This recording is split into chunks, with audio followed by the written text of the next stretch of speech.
ஆடி மாதத்தில் ஏன் அம்மனை வணங்குகிறோம்? கோவில்களில் விழாக்கள் எடுக்கின்றோம். கூழ் ஊற்றுதல், மாவிளக்கு ஏற்றுதல், தீமிதி விழா போன்ற பல வேண்டுதல்களை செய்கிறோம். நம் முன்னோர்கள் மிகவும் அறிவாளிகள்.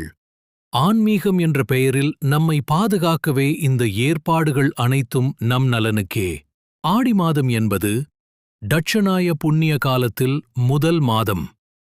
இந்த ஆடி மாதம் முழுவதும் அதிக காற்றும் மழையும் பெய்யும். ஆகையால் காற்றில் தொற்று வியாதிகள் அதிகம் பாதிக்கும். இவற்றை தடுக்கவே ஆடி முதல் நாளில் வாசலில் பசும் சாணம் தெளித்து கோலம் போட்டு வாசலில் வேப்பிலையை சொருகுவது, வீடு முழுவதும் தூய்மை செய்தல் போன்றவற்றை நம் முன்னோர்கள் பின்பற்றினார்கள். கூழ் ஊற்றுவது. எதனால் இந்த ஆடி மாதத்தில் காற்று அதிகமாக இருக்கும்? அப்பொழுது நமக்கு வறட்சி ஏற்படாமல் தடுக்கவே கூழ் வார்த்தல்.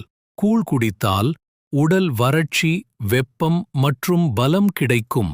இப்பொழுது புரிகிறதா நம் முன்னோர்கள் எவ்வளவு புத்திசாலிகள் என்று?